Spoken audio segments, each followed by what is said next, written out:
My junior was chosen in the game of truth or dare and voluntarily kissed my boyfriend, Philip. I broke up with him in front of everyone, but he dismissed it as a tantrum. Don't be such a sore loser, if it were you kissing someone else for. A game? I wouldn't care at all. Philip just assumed that a goody-two-shoes like me would never do anything outrageous in the next round. His buddy Philip, the most popular guy in the finance department, was chosen for a dare. Take a girl with you for the night. He slowly extended his hand toward me, a smirk playing on his lips. Want to give it a try with me tonight? In the end, I placed my hand in his and agreed. That night, Philip called me Stop. The dare in the Roma game was choose any guy present and kiss him for 3 minutes. The next second, her gaze landed squarely on Philip, who was sitting beside me. Everyone followed her gaze. Philip just lowered his eyes. Playing with my hand as if he couldn't feel the intense stare, Roma timidly asked me, Senior, can I borrow Philip for 3 minutes? The air was so still it seemed like everyone was holding their breath nervously and eagerly watching this unfolding drama. I didn't understand. There are so many single guys here.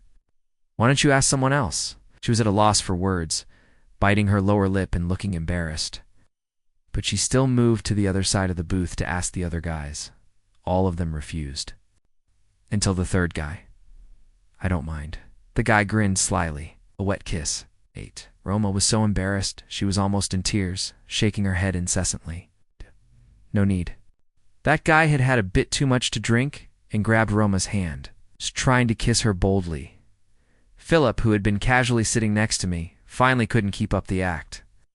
He let go of my hand and stood up, pulling Roma back. With a cold smile, he questioned, Is it fun to bully a girl? Roma clutched Philip's hand tightly, looking at him for help. I also grabbed his sleeve. Philip looked back at me. I didn't embarrass him, smiling lightly, as if nothing had happened. My head hurts a bit. Can you take me home? Let's go, Philip. If you leave with me now, I'll believe you when you say you only like me and have no feelings for Roma, who keeps clinging to you. Our eyes met. He avoided my hand. You know, I can't leave. Seeing the tears welling up in my eyes, he let go of Roma's hand and squatted in front of me. His quiet voice took on a more soothing tone. Roma is my junior. I have to protect her. Miriam, be a good girl. He raised his hand gently, brushing the corner of my eye. If it bothers you, don't watch. Just wait for me. For a few minutes, I gripped his sleeve tightly, wrinkling the cuff of his white shirt. Philip, if you kiss her, I will break up with you. My eyes were dry and stinging, but no tears fell. I stared into his eyes, emphasizing, I really will. Philip's patience ran out. He pried my fingers off one by one. Standing up, he looked down at me. Don't be so petty, Miriam. The look in his eyes stunned me for a moment. The last time I saw that look was when he heard that their housekeeper wanted to introduce her daughter to him. His polite refusal had barely concealed his deep disdain. One of Philip's friends couldn't stand it any longer and tried to persuade me. Sis, don't take it too seriously, it's just a game, his girlfriend muttered under her breath. Yeah, really ruining the mood. Why bother coming to a bar if you're going to be such a buzzkill? Before I could respond, Francis, who had been sitting silently in the corner of the booth, suddenly let out a light laugh. The focus of the room shifted immediately to him. His gaze landed on the girl who had just spoken, supporting his head with his wrist. He asked slowly in a measured tone, If you're so cool with it, why don't you kiss every guy in the room? Then, as if something had just occurred to him, he added lazily, except for me. I'm not that cool with it, she replied. Instantly shrinking under his gaze, he had a knack for treading the fine line, making her feel embarrassed, but not so much as to cause a scene. Sure enough, the girl stammered, her face flushed. Unable to come up with a reply, Francis bit lightly on his cigarette and lit it. Leaning back in the booth, he tossed the metal lighter onto the coffee table and mocked her with her own words. Buzzkill. I stared at him in shock, unable to believe that, as Philip's friend, he would actually speak up for me. The surprise was so overwhelming that I almost forgot to be upset until the two people kissing for 3 minutes finally finished, pulling me out of my daze.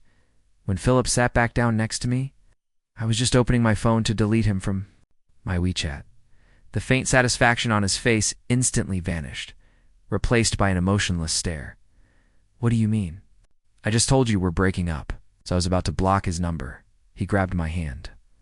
Are you done with this nonsense? Philip let out a ridiculous laugh, a thin layer of anger lacing his confusion. It was just a game. Far are you going to take this? If it were you kissing someone else because of a game, I wouldn't care at all. He was so bold. Because he knew how conventional I was. But before he could finish, the noise from the other side suddenly grew. Louder. Francis had drawn the most daring card of the night. Take any girl here and spend the night with her. One guy added with a meaningful grin. Yeah, that really means getting a hotel room. Francis didn't move at first. Someone who knew him well tried to smooth things over. Can't you see? Fu is not into girls. He's kept his distance. From women all these years. Just have him take a shot as a penalty and we can move on. No one took it too seriously, since up until now most people had just brushed off that kind of dare. Few actually went through with it. Francis suddenly spoke, unexpectedly. He looked straight at me.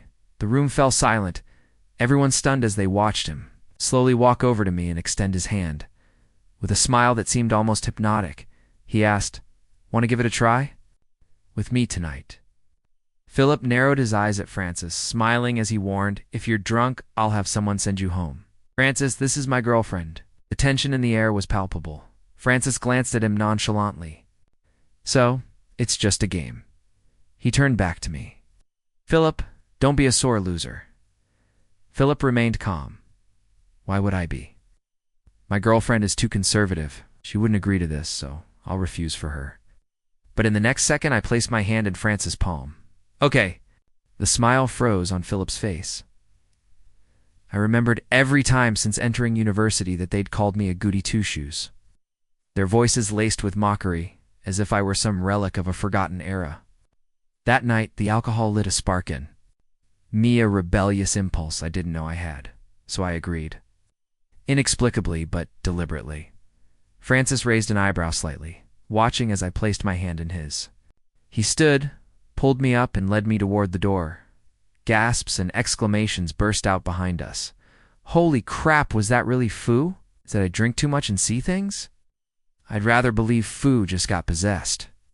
But Philip's voice was the loudest. Stop. Still sitting in the booth, he looked at me like I was a child throwing a tantrum. His tone was calm to calm. I just wanted to say he smiled. Let me know which hotel you book. I'll bring you guys some condoms. I spoke before Francis could.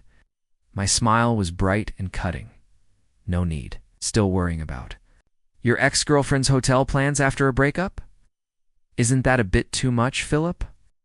I looked at him with pity sharp, purposeful, and said clearly, Sorry, I don't like simps. Before Philip's face could darken, I grabbed Francis by the wrist and walked out the door with him.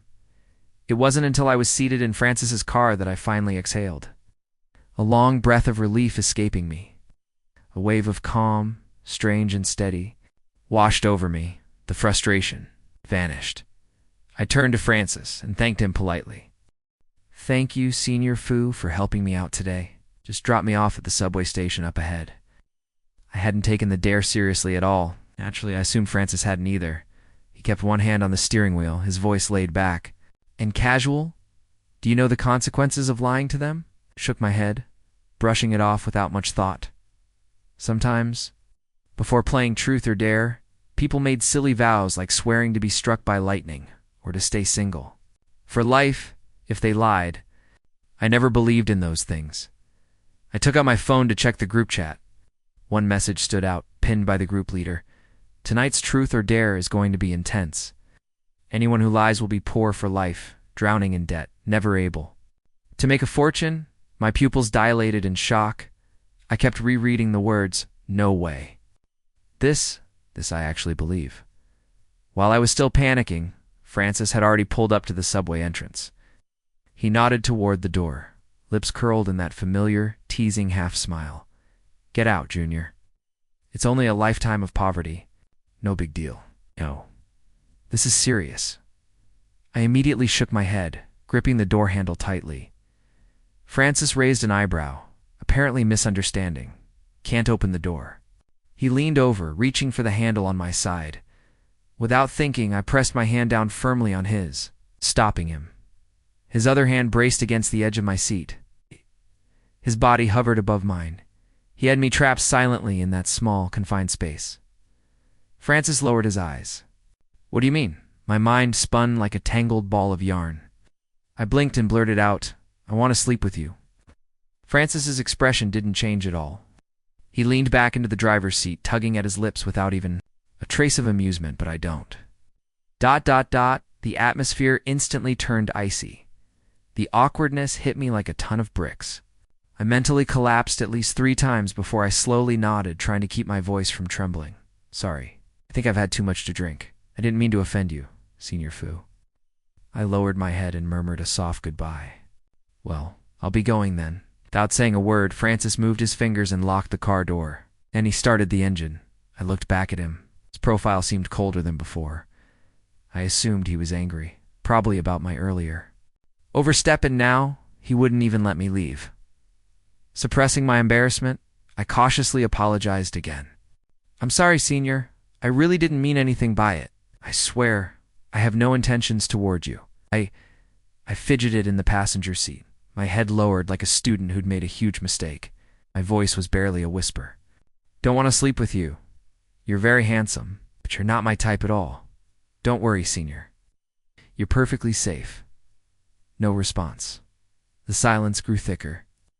The air in the car turned colder by the second. And then I noticed something else. The speed of the car was increasing. Why was Francis getting angrier? My anxious thoughts continued to spiral. Francis finally pulled up in front of a quiet bar, meeting my confused gaze. He rested his forearm on the steering wheel and gave me a bland glance. His voice was low, detached. Don't forget, we have to spend the night together. Oh, so, didn't have to involve anything inappropriate. Just to fulfill the dare, we simply needed to stay together.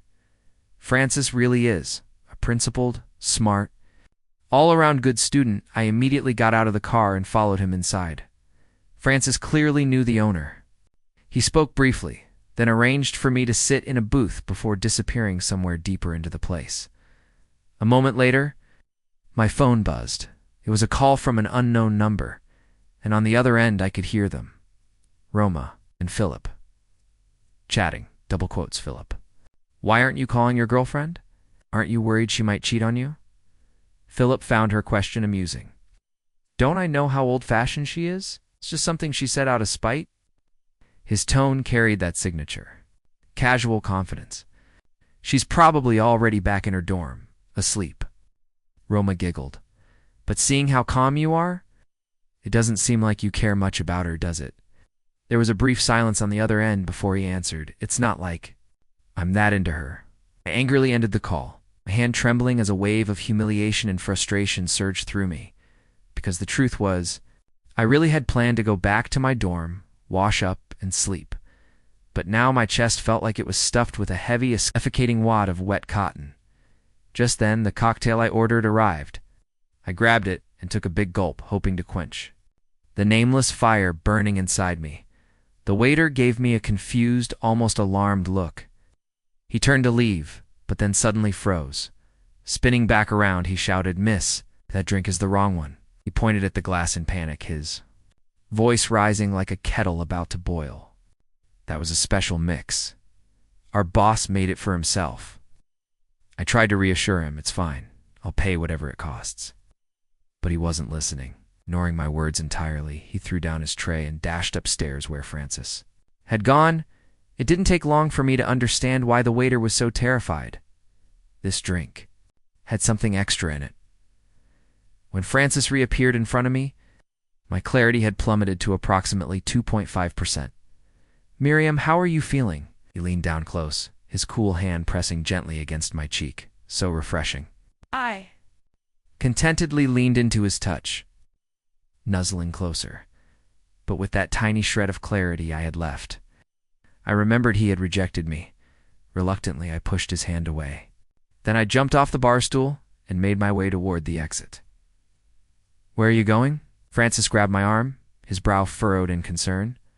I paused, thought for a second, and responded instinctively. Senior, I think I need a man, right? Now, worried he might misunderstand, I quickly added very sincerely, but it won't be you. After all, he had helped me out tonight. It would be too immoral to throw myself at him. So I emphasized every word with care, trying to be as clear as possible. Don't worry, I'll look for anyone but you. Francis's face darkened, so much so, it was beyond description. He released my arm, his voice cold as he looked down at me. Is that so, Miriam? I hope you keep your word. When I finally came to my senses, I found myself in a hotel room upstairs, being held by Francis at the same time. My self-control slipped another notch. I felt like I was sinking into some tropical rainforest swamp, restless, flushed, and agitated. Francis had already stripped off his shirt, leaving only a pair of gray, drawstring sweatpants. He leaned lazily against the sofa, staring at me, expression unreadable, but eyes sharp and cold. Come here, my gaze paused on his six-pack abs, then froze there, completely stuck.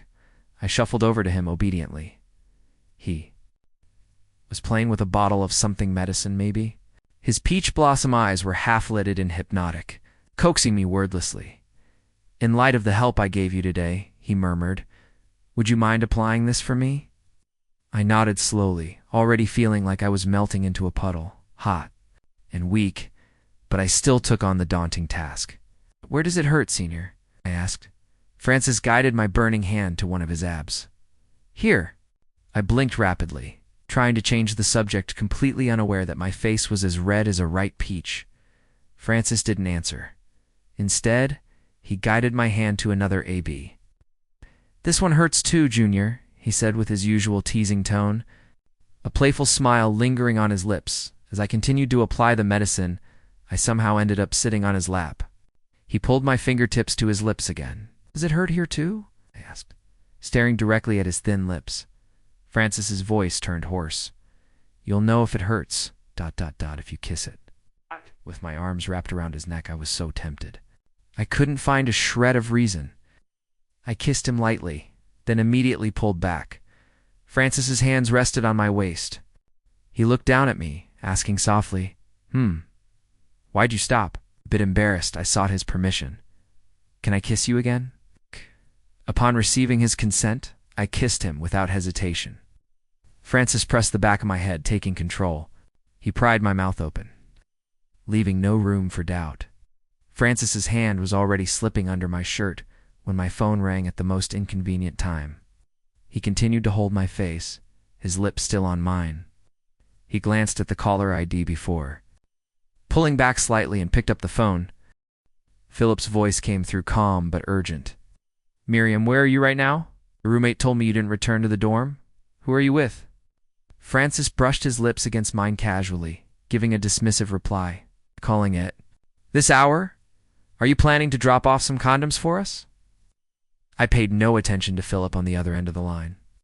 Still unsatisfied, I nuzzled closer into Francis's chest, seeking his lips. More. Francis chuckled, tilting my chin slightly to one side. He drew out a long, low, I'll give it to you later. Philip was uncharacteristically agitated. Francis, you know how much I like Miriam. You still touched her. You're no brother of mine. Francis, now on speakerphone, tossed the phone aside. He guided my hand to the drawstring of his sweatpants, helping me untie it. Regarding Philip's words, he casually agreed, we're not anymore. Not brothers anymore. I found Philip extremely annoying, because he kept blabbering on. Francis didn't have time to kiss me? I snatched the phone and ended the call, shutting it off. Francis smiled knowingly, tilting his head slightly before kissing me again. I had heard countless times from seniors that Francis was a cold and quiet person, but tonight he was especially talkative. Don't move. Let me take it off. Miriam, this part is beautiful too. Don't cover it. He was unbelievably gentle, and his compliments delivered in that husky voice were incredibly captivating. You're amazing. Okay, open your eyes and look at yourself in the mirror, okay? How could you say that? I whispered. It's clearly sweet. Do you want to taste yourself? I was almost drowning in this sweet trap. I ended up doing a lot of things that, when I remembered them later, made me want to bury my head in shame. The next morning, when I woke up, Francis was already gone. He hadn't left a single word. It was obvious he didn't want to have anything to do with me. It was just a one-time accident. I sat up in bed, hugging the blanket, feeling a bit of the loneliness I had expected. But when the warm sunlight hit my shoulder, marked with red traces, I quickly got over it. I'll just consider it a free night with the most popular guy on campus. I didn't black out. So when I saw Philip standing outside my dormitory, I wasn't surprised at all, Miriam. When Philip walked up to me, his expression wasn't the fiery anger I had anticipated. Instead, his tone was even softer than usual. I've deleted all of Roma's contact information, and I'll keep my distance from her from now on. Let's just pretend what we said about breaking up yesterday never happened. Okay? I didn't know what expression could adequately convey my shock and the indescribable feeling I had at that moment. More than his actions of kissing Roma and then brushing it off, I couldn't understand how he knew exactly what happened between Francis and me last night. Yet he was still here trying to make up. I started to wonder if he had a fetish for being cheated on. After a pause, I couldn't help but ask, still perplexed, "Aren't you bothered by what Francis and I did last night?" He reached out and flicked my forehead, his expression relaxed. "Stop pretending, Miriam. I already know nothing happened between you and Francis last night." I froze, and my first thought was Francis told him. That makes sense? The sudden disappearance was a clear indication that he wanted to hide the fact that I got away with. It as Philip spoke, he tried to hug me, but you did trick me. I was frantically looking for you all night. So we're even now, right? I was beyond annoyed and pushed Philip away forcefully. I told you we're breaking up. Can you stop bothering me? Please, stay away from me. Spent all night calculating my fortune, and it turns out you're bad luck for my finances. After the exhausting 3 hours last night, I returned to my dorm, wrapped myself in a blanket, and continued to sleep. It wasn't until the afternoon that my roommate woke me up. "Miriam, your club is having a meeting. The club president said he tried calling you, but your phone was off. He couldn't reach you, so he asked me to let you know." I quietly sat up, yawning sluggishly after a moment. "Okay, thanks." Moving like a sloth, I slowly climbed out of bed, washed up, charged my phone, and then headed out. By the time I reached the club room, I was fully recharged. It was still before the meeting, and the president, including Francis, hadn't arrived yet. A junior, blushing slightly, hesitantly sidled up to me. She tugged at my sleeve, her cheeks flushed. "Senior, do you know if Vice President Francis has a girlfriend? I want to pursue him." An inexplicable sense of shame welled up in me. I wasn't even sure why I felt guilty. I shook my head at her. He shouldn't have won. Her eyes lit up noticeably, and she pressed on. "Do you know? Senior Fuel. Could you tell me something about him?" I shook my head even more vigorously, trying to distance myself from him to maintain Francis's image as a pure and unattainable flower on a high peak. "I'm not familiar with him. We've hardly ever spoken." The next second, a mocking laugh sounded softly behind me. "True. After all, it was just me talking last night. All you said was and ah. I didn't even need to turn around to feel the cold aura behind me." Francis was standing there, dressed in a black jacket zipped all the way up to his chin. The all-black outfit gave him an edgy, sharp, lethal intensity that filled the doorway. His arms were crossed, and he wore a faint, teasing smile. Francis pulled me into an empty classroom. Without a word, he lifted me onto a desk, his hands pressing down firmly on either side of me. He leaned in, glaring at me coldly. "Didn't see this coming, Junior. You're quite the troublemaker." I quickly looked up, my lips nearly brushing his chin. Francis immediately pulled back, his expression unreadable. "Who taught you that? Kiss and run, without taking responsibility." I straightened my face, trying to stay calm as I defended myself. "I didn't mean to kiss you. It was an accident." Let out a soft scoff. "I suggest you think that over again." Suddenly, the memory hit me like a wave asking Francis for a kiss last night. My posture faltered, crumbling under the weight of embarrassment. Francis, still clearly upset, continued his quiet confrontation. You left without a word after spending the night. Then his gaze dropped, and a bitter smile played on his lips, touched with something that almost looked like sadness. I didn't expect you to dislike me that much. So much that you wouldn't even answer my calls or messages. It's just to stay away from me. That's when it hit me this might have all been a misunderstanding. My defensiveness vanished. My voice softened. I don't dislike you, Senior. I woke up and saw you weren't there. I just thought you'd left. My phone was off the whole time. I forgot to turn it back on. I didn't ignore you on purpose. He raised an eyebrow as if taken aback by my explanation. Then, in a much calmer tone, he told me he had gone out to buy breakfast for me that morning. He'd even sent me a message on WeChat, but of course I hadn't seen it, because my phone was still off, with the misunderstanding finally cleared. Francis's hand settled lightly on my waist, so he said, smiling. But this time, there was no warmth in his expression.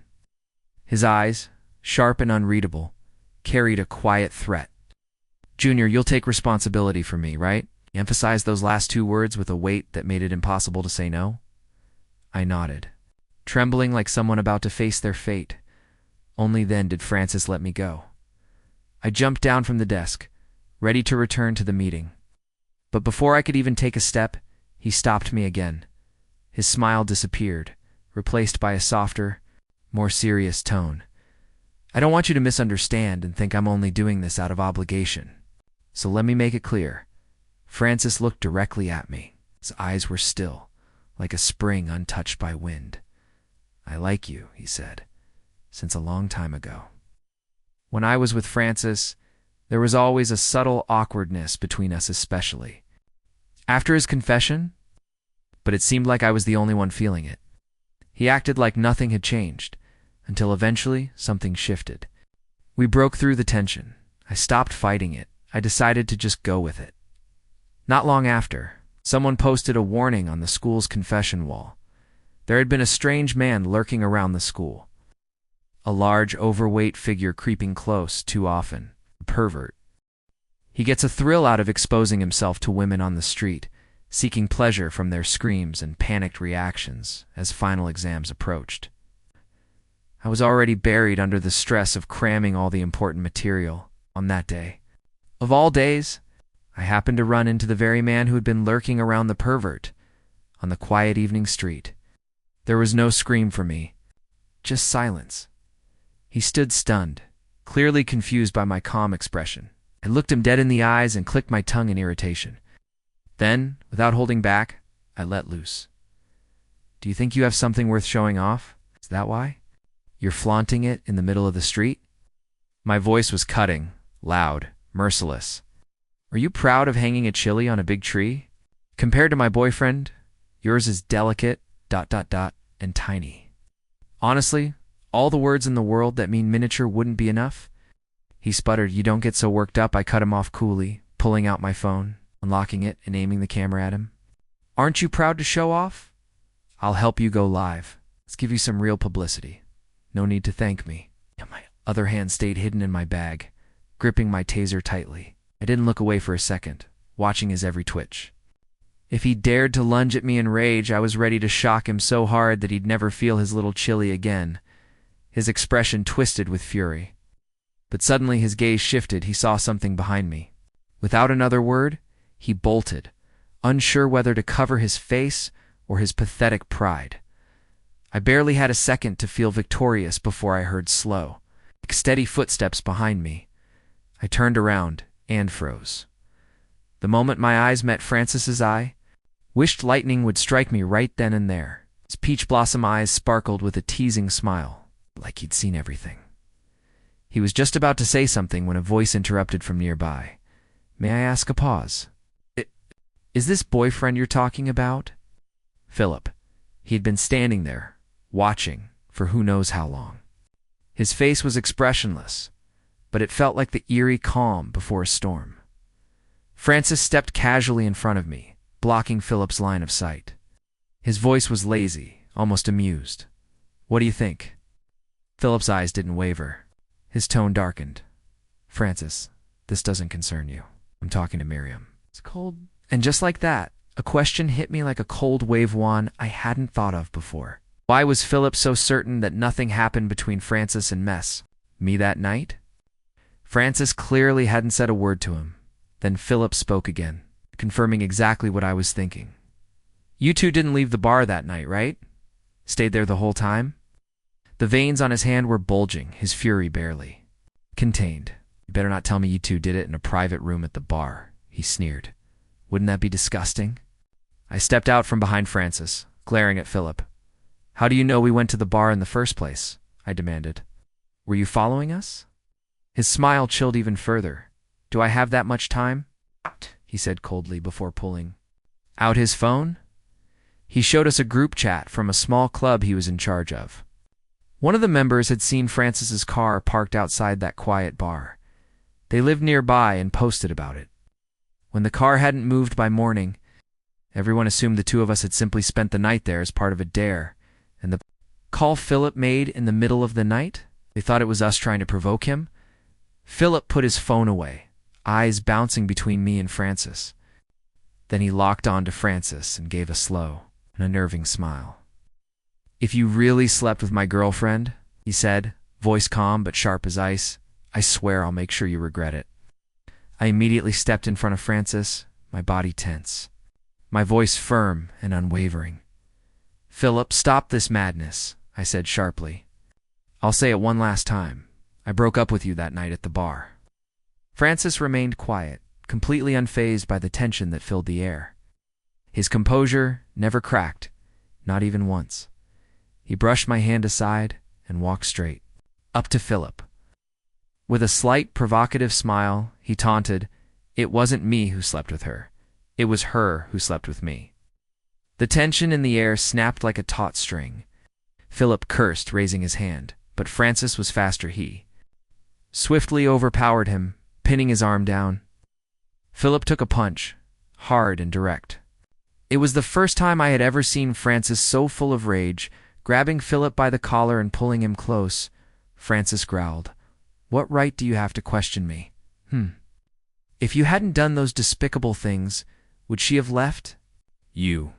Philip panted heavily, trying to fight back, but Francis suddenly kicked him square in the chest, sending him sprawling to the ground. Looking down at him with a cold, almost disdainful gaze, Francis asked, "I'm really puzzled. Makes you so confident that no matter how badly you behave, she would never leave you?" Philip glanced toward me, still standing a short distance away. My face was calm, distant. I didn't flinch. I didn't step in. I let it happen. I just watched. When Francis came over to me, I took his hand without hesitation. We walked away. Together, and without even lowering my voice, I casually complained to my current boyfriend about my ex. "He's so weak." Philip was just a minor distraction. What was meant to happen was still going to happen. After my last class in the late afternoon, I followed Francis to his apartment off campus. He had a super cute Siamese cat I'd been dying to see. I went with a clear mind, no hidden intentions. But after dinner, while we were watching a movie, Francis handed me half a bottle of fruit wine. As the warmth of the alcohol settled in, so did a new courage, a boldness I hadn't felt before. I ended up sitting on his lap, and he asked with a mischievous grin, "You still remember its size, huh?" I was so fed up with his teasing, the way he handled everything so smoothly, like it was all a game, so I decided to stop playing innocent. I blinked and looked at him, feigning innocence. "I remember, is that a problem?" I pointed to a spot. "Low on my abdomen?" It reached here. Francis laughed and leaned down to bite my lip. "Is that so?" He switched into his favorite mode, complimenting and teasing at once. "Miriam, you were quite impressive that day." His fingers slid down to my lower abdomen, drawing slow, deliberate circles. "You're going to do just as well today." Right. My cheeks burned with heat, my breath unsteady. "Stop teasing me, Francis." His kisses moved down the side of my neck, and his voice grew huskier, more intimate. But do you like it? I couldn't control my breathing anymore. A soft moan escaped me. I murmured, I like it. Francis had already locked the Siamese cat in the bedroom. The sofa, on the other hand, discovered a whole new purpose that night, bearing the weight of things it was never built to handle. And that night, I was forced to say I like it more times than I could even count. This time I woke up in Francis's arms.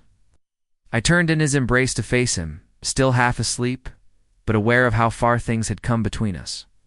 As I lay there, memories of our time together played in my mind.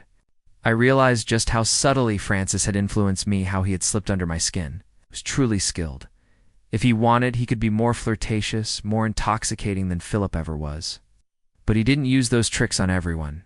He said he only liked me lost in thought. I was startled when Francis stirred and opened his eyes. Our gazes met.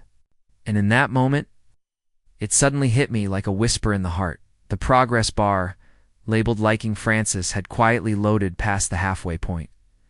Francis narrowed his eyes slightly, then tightened his arms around me, pulling me even closer. He nuzzled his face into the crook of my neck, his voice thick with sleep as he murmured, I love you.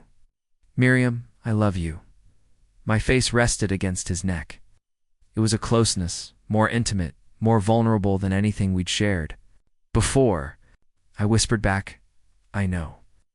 His embrace paused for just a fraction of a second, almost imperceptibly. Then, as if nothing had shifted between us, he held me tighter. He murmured, asking nothing more.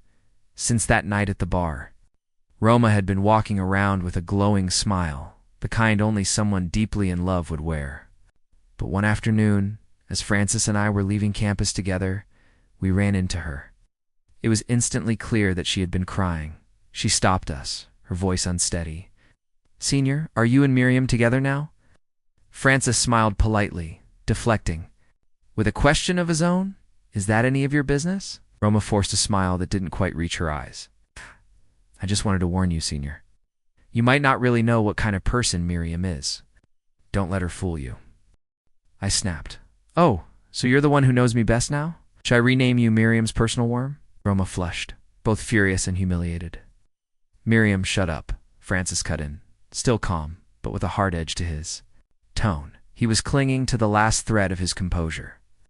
I actually know you better than I know Miriam. Roma's eyes widened in disbelief. Senior, you mean? He looked at her thoughtfully, his words laced with ice. Homewrecker. Third wheel? How would you prefer I address you? Her face drained of color.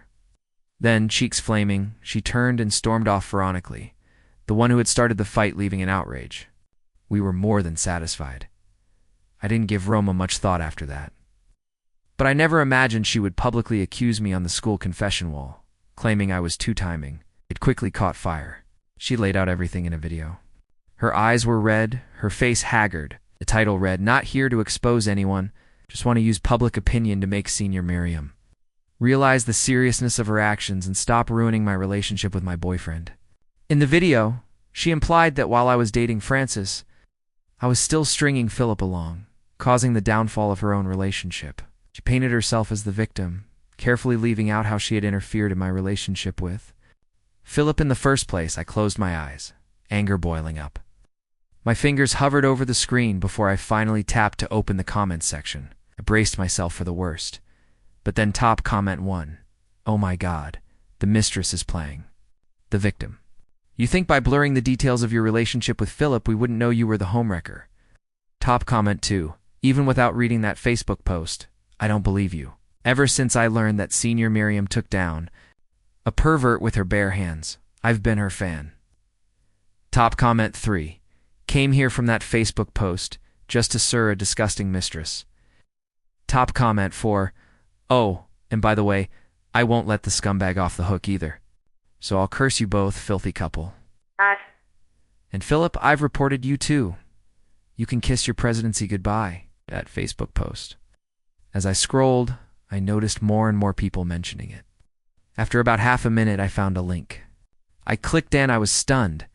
It was a post made by Francis, using his real name. Nearly 3,000 words, complete with several pictures. He not only provided solid, irrefutable evidence to clear my name, showing how Philip had been relentlessly pursuing me, but also exposed Roma as the true third wheel. But the most unbelievable part, Francis had posted his defense just 2 minutes after Roma made her accusations. I immediately called him. "How did you know Roma was going to slander me? How did you even prepare all that evidence in advance?" He chuckled softly on the other end of the line. Denying it, he said softly, "I just took precautions knowing her nature." I couldn't stop smiling. Resting my chin on my hand, I tried to play coy. "You didn't have to prepare it in advance. The truth would have come out eventually, and Roma would have just ended up shooting herself in the foot." There was a brief silence on the other end of the line. Then Francis spoke. "I didn't want to give them even a single chance to attack you." My mind buzzed, and then I understood only by clarifying things. Immediately could he minimize the harassment I might face online. Misunderstandings would spread like wildfire otherwise. It was like fireworks went off in my head, scattering logic and leaving nothing but soft, floating heart-shaped bubbles. I hung up and immediately ran to the club meeting room to find Francis. When I arrived, I was surprised to hear Philip's voice through the door. "Francis, are you really that afraid of me?" Francis responded indulgently, as though humoring a fool. "Sure, whatever you say. I saw the clarification you posted on Facebook." Philip ignored his tone, sounding strangely intrigued. "You posted it so fast. It's obvious you had all the evidence prepared in advance." He chuckled, low and smug. "You're afraid I'd come out and clarify things myself." Through a narrow glass window, I saw the electronic pen in Francis's hand fall to the floor. He didn't say a word. Philip, emboldened, continued, his voice turning more arrogant by the second. "You're afraid I'd steal your thunder, that I'd say the truth first, and then Miriam would be moved, and maybe rekindle things with me." He paused, his tone dripping with conceit. "If I'm not mistaken, Miriam hasn't even told you she likes you yet, has she?" Francis blinked back to reality. Calmly, he picked up the pen. His face was blank, unreadable. "Are you done?" "The door's over there. I won't see you out." But Philip didn't budge. He acted as if he hadn't heard a thing. His voice was a twisted mix of reflection and bragging. "I know her better than you.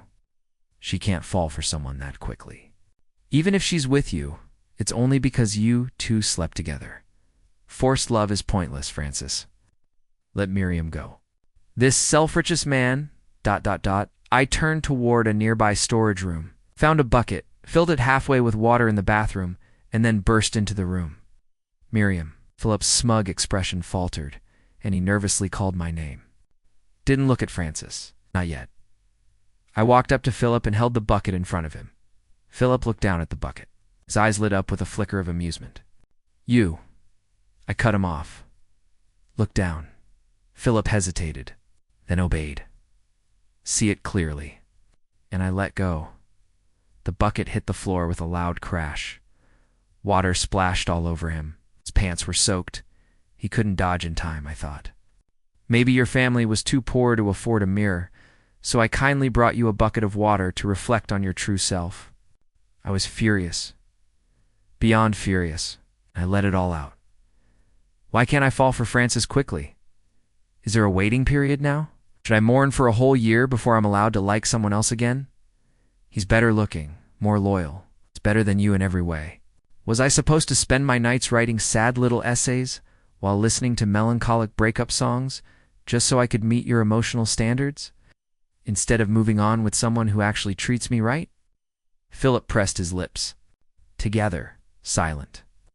His expression turned unreadable, dark, and tense. Just because of that 3-minute kiss, he muttered, "You're throwing me away so quickly? Is that fair?" Me. "Ah, so you don't understand human language." I took a deep breath, trying to calm the rising storm inside me.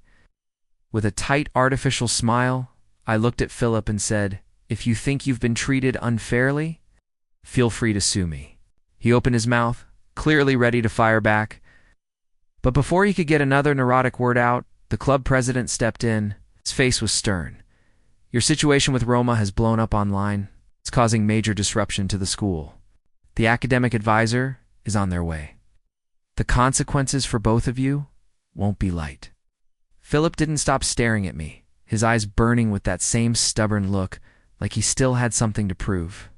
I swallowed my pride, resisted the urge to gloat in his face, without saying another word. I grabbed Francis, who had remained silently beside me, and pulled him out of the room by the quiet lakeside. Clouds still hung low overhead, mirroring the unrest inside me. The air felt heavier than usual. Francis and I sat in silence, both lost in our own swirling thoughts. I didn't know whether to explain myself first or confess how I felt, but in the end, it was Francis who spoke, I'll admit. I just wanted to protect you from all the judgment, the noise, the online attacks. I sighed, reached out, and gently cupped his face in my hands, forcing him to meet my eyes. Francis, you don't have to be so cautious with me. Even if what you said is true, even if fear was your first instinct, you don't need to apologize, because I like you. And things like this, it's only make you more endearing to me. He stared at me for a moment, then let out a soft chuckle. Half a year ahead of schedule. I blinked. What do you mean by that? His gaze drifted toward the lake, distant and thoughtful. I thought, it would take you at least half a year to fall for me. Honestly, I even prepared myself for the possibility that you might never like me back. But I've always been optimistic. I figured if I just stayed good to you better than anyone else, maybe at least you wouldn't fall for someone else. Then, in the softest voice, he added, and maybe you'd be willing to stay. To hear someone like Francis often called the golden boy perfect, untouchable reveals such deeply humble, vulnerable thoughts.